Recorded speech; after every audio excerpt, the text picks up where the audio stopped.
수지는 양자 컴퓨터와 양자 통신에 대해 배우며 흥미를 느끼던 중 양자 중계기가 무엇인지에 대한 궁금증을 품었다. 이 질문에 답할 적임자로 아인슈타인 박사를 찾아간 수진. 대가와 호기심 많은 과학도의 대화가 시작된다. 아인슈타인 박사님, 양자 중계기라는 기술이 양자 통신에서 중요한 역할을 한다고 들었어요. 그런데 정확히 뭐고 어떻게 작동하는지 잘 이해가 안 돼요. 설명해 주실 수 있나요? 물론이지, 수진. 양자 중계기는 양자 얽힘을 멀리 전송하기 위해 고안된 장치란다. 얽힘 상태가 무엇인지 이해하면 더 쉬울 거야. 얽힘 상태가 뭔지 알고 있니? 네, 두 입자가 얽힌 상태에 있을 때 한 입자의 상태를 측정하면 다른 입자의 상태도 즉시 결정된다는 거잖아요. 두 입자가 멀리 떨어져 있어도 상관없고요. 맞아. 훌륭하구나. 그런데 얽힘 상태를 멀리 보내려면 빛, 즉 광자를 사용해야 해. 하지만 광섬유를 통해 보내는 동안 신호가 약해지거나 얽힘 상태가 깨질 위험이 크단다. 이걸 해결하려면 어떻게 해야 할까? 얽힌 상태를 중간에서 한 번 더 새롭게 생성하면 되지 않을까요? 맞아. 바로 그게 양자 중계기의 핵심 아이디어야. 양자 중계기는 얽힘 상태를 짧은 구간으로 나누고 각 구간에서 얽힘을 생성하고 연결하는 방식으로 작동하지. 예를 들어 내가 서울에 있고 친구가 뉴욕에 있다면 중간에 몇 개의 중계기를 두어 연결하는 식이야. 아, 이해가 돼요.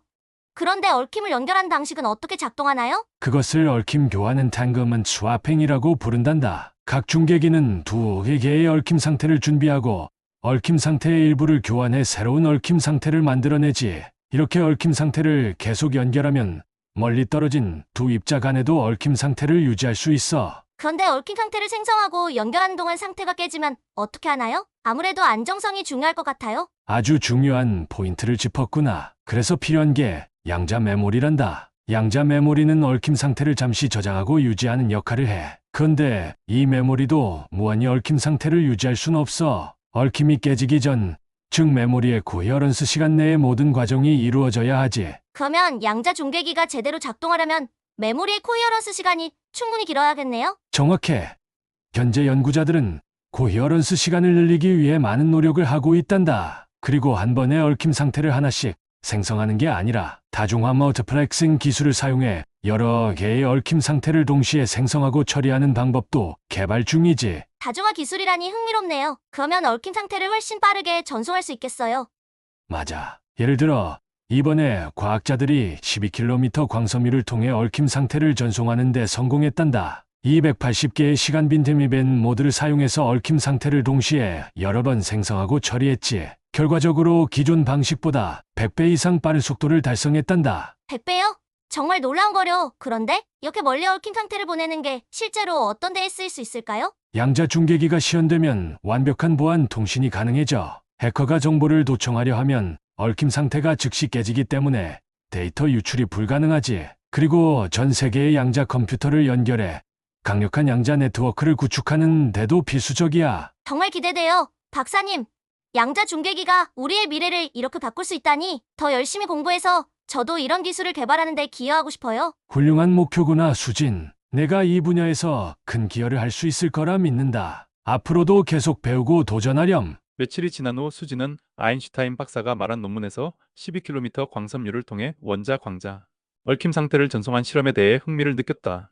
실험에서 사용된 다중화 증강 기술과 DLCG, 프로토콜의 원리가 궁금해진 수지는 아인슈타인 박사에게 찾아가 이야기를 나눈다. 아인슈타인 박사님, 최근에 12km 광섬유를 통해 원자 광자 얽힘을 전송한 연구를 읽었어요. 그런데 그 논문에서 다중화 증강 기술과 DLCG, 프로토콜이라는 말을 자주 봤는데 그게 뭔지 잘 모르겠어요. 설명해 주실 수 있을까요? 물론이지, 수진. 너도 알다시피 얽힘 상태를 멀리 전송하려면 빛, 즉 광자를 사용해야 해. 하지만 광섬유를 통해 전송하다 보면 신호가 약해지거나 얽힘 상태가 깨질 위험이 있단다. 이 연구에서는 그런 문제를 극복하기 위해 다중화 증강 멀티플렉싱, 엔하인스먼트과 DLCG 프로토콜을 사용했어. 다중화 증강부터 설명해 주세요. 왜 필요한 기술인가요? 다중화 증강은 간단히 말해서 한 번에 더 많은 얽힘 상태를 전송하기 위한 방법이야. 예를 들어 기존에는 한 번에 한 쌍의 얽힘 상태를 생성하고 전송했어. 이러면 시간이 너무 오래 걸리겠지? 네, 효율성이 너무 낮아지겠네요. 그렇지. 그래서 연구자들은 시간 빈틈에벤 모드를 사용했단다. 이것은 각 얽힘 상태를 시간적으로 조금씩 어긋나게 만들어 같은 광섬유를 통해 한 번에 여러 얽힘 상태를 전송하는 방법이야. 이번 시험에서는 280개의 시간빗 모드를 활용해 얽힘 생성 속도를 100배 이상 증가시켰단다. 와, 그러면 한 번에 여러 차선을 가진 고속도로처럼 데이터를 동시에 보낼 수 있는 거군요? 아주 좋은 비유구나. 맞아. 이렇게 하면 얽힘 상태를 생성하는 속도와 전송 효율이 크게 향상되지. 이 다중화 기술 덕분에 초당 약 1.95kHz의 얽힘 생성 속도를 달성했단다. 정말 흥미롭네요.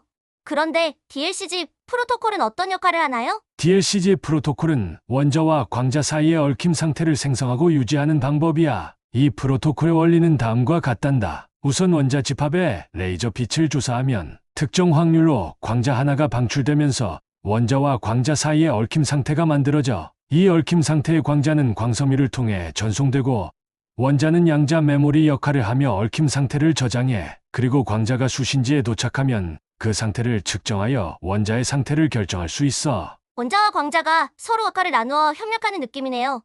맞아. 그리고 중요한 점은 이 과정에서 원자의 상태는 안정적으로 유지되어야 해. 그래서 이번 연구에서는 메모리의 코히어런스 시간을 늘리기 위해 다양한 기술을 적용했어. 평균 코히어런스 시간이 약 235 마이크로초시였단다.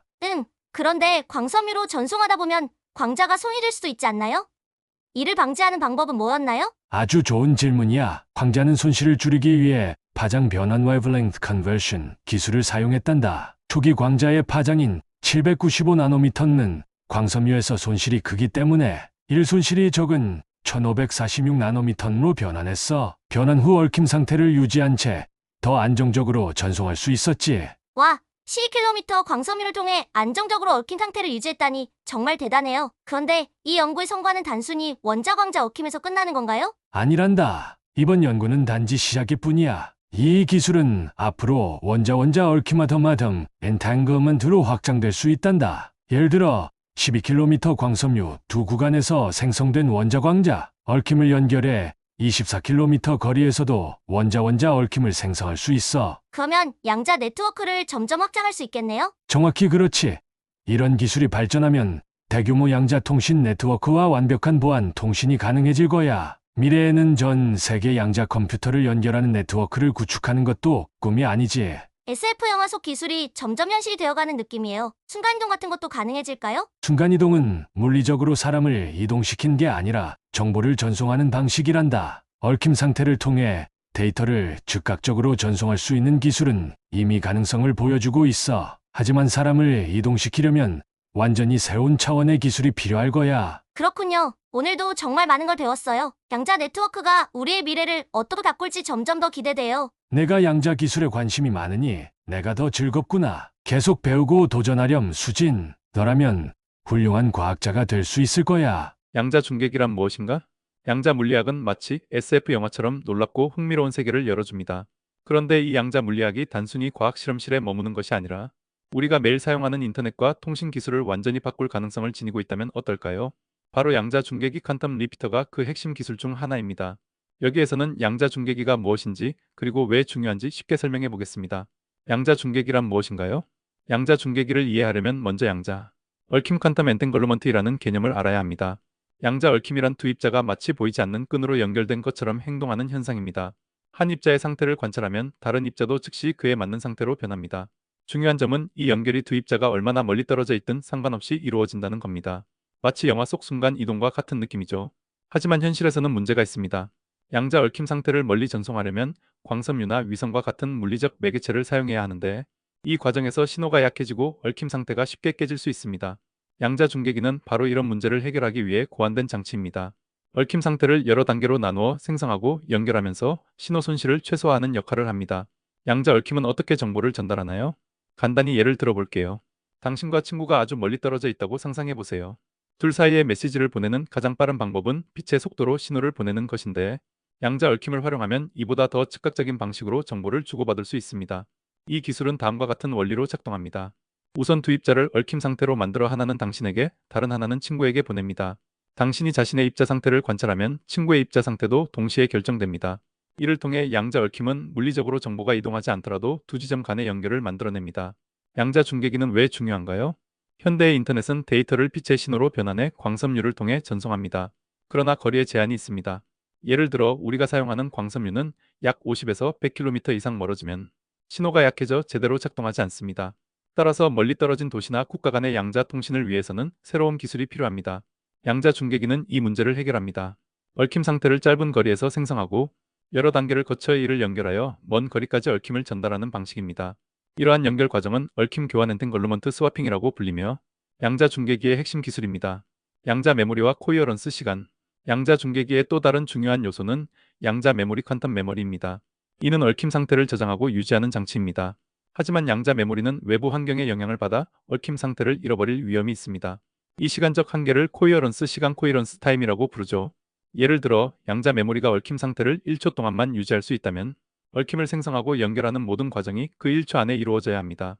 따라서 더 긴 코이어런스 시간을 가진 양자 메모리를 개발하는 것이 매우 중요합니다. 왜 일반인이 양자 중계기에 관심을 가져야 할까요? 양자 중계기는 단순히 과학적인 흥미를 넘어서 우리의 일상생활에 큰 변화를 가져올 수 있습니다. 예를 들어 완벽한 보안 통신 양자 얽힘은 해킹이 불가능한 통신 방식을 제시합니다. 초고속 인터넷 데이터 전송의 속도와 안정성을 극대화할 수 있습니다. 양자 네트워크 전 세계의 양자 컴퓨터를 연결해 더욱 강력한 연산을 가능하게 합니다. 이를 통해 양자 중계기는 미래 통신 기술의 핵심이 될 것입니다. 현재는 실험 단계에 있지만 연구자들은 점점 더 긴 거리에서 얽힘을 유지하고 전송하는 데 성공하고 있습니다. 양자 물리학의 놀라운 원리들이 현실에서 어떻게 구현되고 있는지 이해하면 우리가 미래를 향해 얼마나 빠르게 나아가고 있는지 깨달을 수 있습니다. 양자 중계기는 SF에서나 가능할 것 같았던 순간 이동과 같은 기술을 현실로 바꾸는 첫 도전일지도 모릅니다. 12km 광섬유를 통한 양자 얽힘 전송 기술.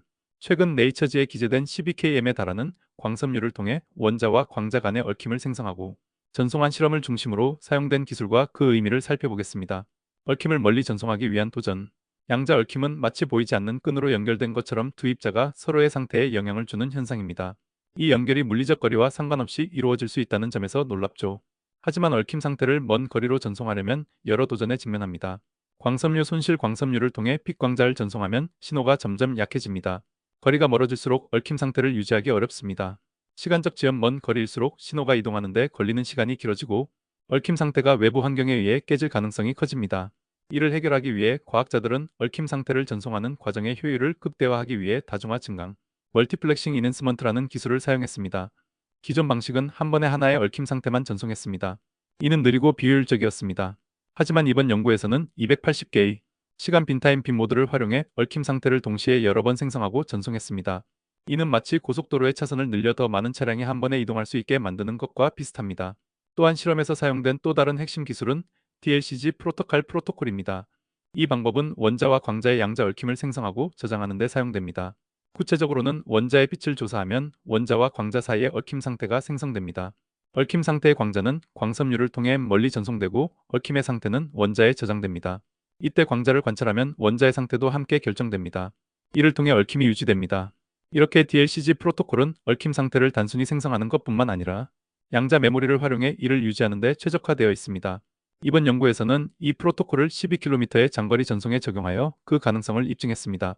그 외에도 파장 변환 웨이블랭스, 컨버전과 같은 다양한 기법이 사용되어 이를 참고할 필요가 있습니다. SF에서 현실로 순간이동의 가능성. SF 영화에서 나오는 순간이동은 사람이나 물체를 먼 곳으로 즉시 이동시키는 기술로 묘사됩니다. 양자 얽힘은 이런 순간이동과는 다르지만 정보를 즉각적으로 전송할 수 있다는 점에서 비슷한 개념을 제공합니다. 물리적인 물체를 이동시키는 것은 아니지만 얽힘을 통해 정보를 안전하고 빠르게 전송할 수 있습니다. 이러한 양자 통신 기술은 해킹이 불가능한 완벽한 보안을 제공합니다. 이렇게 이번 연구는 양자 네트워크 구축을 위한 중요한 진전을 이루었지만 여전히 해결해야 할 과제도 남아 있습니다.